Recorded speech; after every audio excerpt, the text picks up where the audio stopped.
भगवान की लीला संपादिका शक्ति है योग माया। क्या है? भगवान की लीला संपादिका शक्ति है योग माया, जो भगवान की लीलाओं का संपादन करती है, व्यवस्था करती है लीला की। उस शक्ति का नाम है योग माया। और वो योग माया कैसी है जानते हैं? अघटित घटना पटी ऐसी है। जो घटना घट नहीं सकती, उस घटना को घटाने में बहुत पटी ऐसी है, बड़ी कुशल है, बड़ी चतुर है।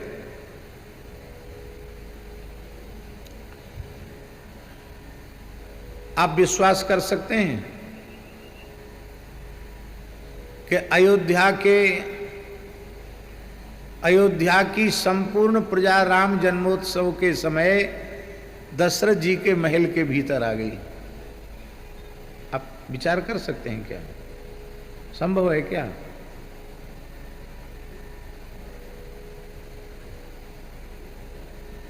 अयोध्या की सीमा लखनऊ तक है। आज अयोध्या सिमट के छोटा सा रह गया। बहुत दूर तक अयोध्या जी की सीमा है। और संपूर्ण उत्तर कौशल की प्रजा राम जन्मोत्सव के समय चक्रवर्ती महाराज दशरथ जी के महल में आ गई। भई भीर भी भूपति के द्वारे और रज हुई जाए पसान पवारे। इतनी भीड़ हो गई कि पत्थर फेंक दो तो लोगों के पैर से वो पत्थर घिस घिस कर कुचल कुचल करके थोड़ी ही देर में रज बन जाता, धूल के सूक्ष्म कणों के रूप में परिवर्तित हो जाता। इतनी भीड़ है।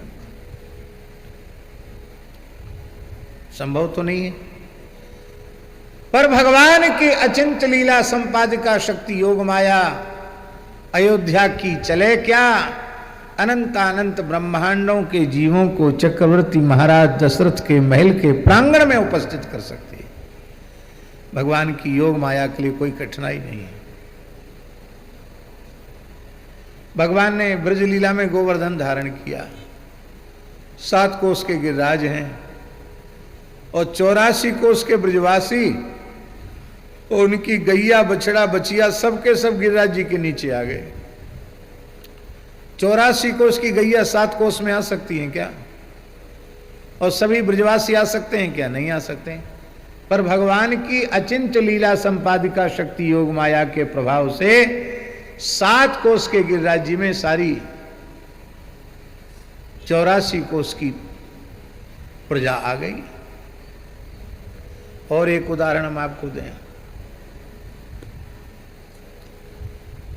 हमारे वृंदावन में जिस मोहल्ले में मलुक दास जी का स्थान है, मलुक पीठ है, वहीं बंसीवट है। और बंसीवट में ही महारास हुआ। कितनी गोपियां थी?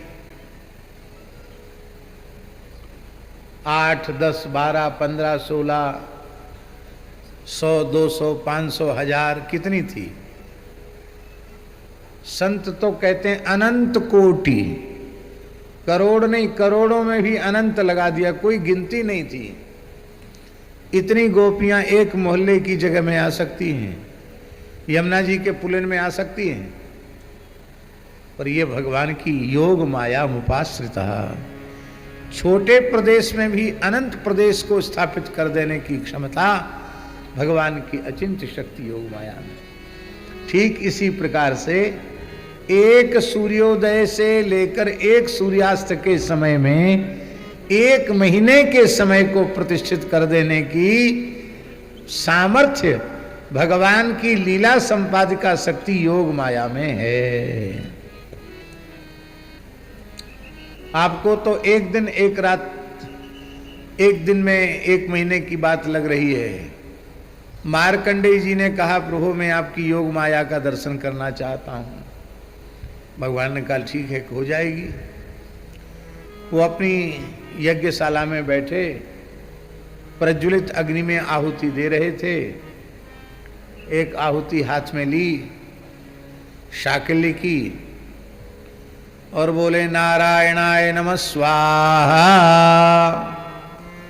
प्रज्वलित अग्नि में आहुति को भस्म होने में कितना समय लगेगा?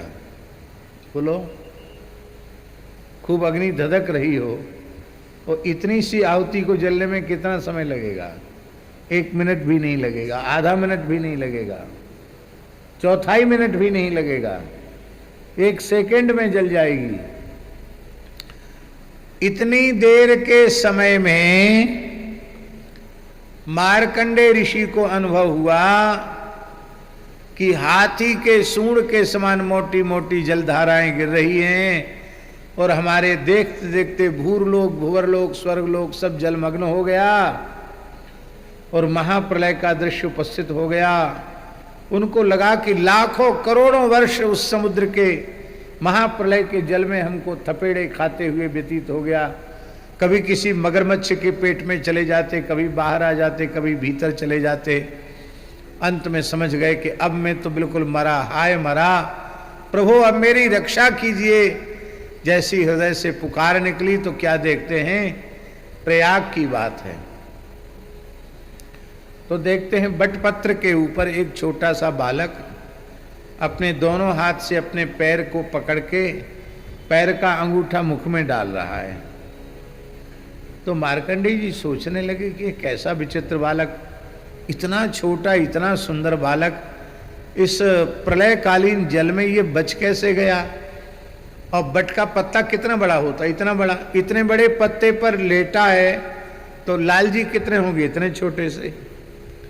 कितना प्यारा लग रहा है। वो अपने ही हाथ से अपने पैर का अंगूठा चूस रहा है। ये डूबा नहीं, प्रसन्न है, इसका कोई रक्षक दिखाई नहीं पड़ता, ये कोई विलक्षण बालक है, ऐसी बात सोच रहे थे। तब तक वो बालक खिलखिलाकर हंसा तो उसके मुख में ये घुस गए, प्रविष्ट हो गए, पेट में चले गए मुख मार्ग से। हजारों युग व्यतीत हो गए, युग युग, न जाने कितने ब्रह्मांडों की यात्रा कर ली। अपने आश्रम में भी हजारों लाखों वर्ष रह गए। और इतना सब होने के बाद जब फिर भगवान हंसे तो मार्कंडेय जी फिर बाहर। तो क्या देखते हैं, न जल है, न बटवृक्ष है, न पत्ता है, न बालमुकुंद है। मैं तो अपनी यज्ञशाला में हवन करने बैठा हूं और नारायणाय नमः स्वाहा कहकर जो आहुति छोड़ी थी अभी पूरी जल नहीं पाई कि इतने बीच में इतना बड़ा अनुभव हो गया। इसको कहते योग माया।